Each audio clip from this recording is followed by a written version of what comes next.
तिवसा इथल्या काँग्रेसच्या यशोमती ठाकूर, इथे भाजपचे राजेश वानखेडे 7617 मतांनी जिंकले।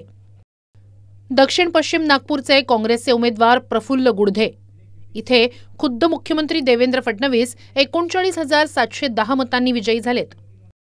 दक्षिण नागपूरचे काँग्रेसचे उमेदवार गिरीश पांडव, इथून भाजपचे मोहन मते 15,658 मतांनी विजयी झालेत।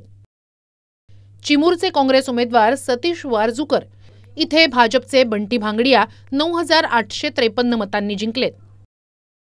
बल्लारपूरचे काँग्रेसचे उमेदवार संतोष सिंग रावत, इथे भाजपचे सुधीर मुनगंटीवार 25,985 मतांनी विजयी झालेत।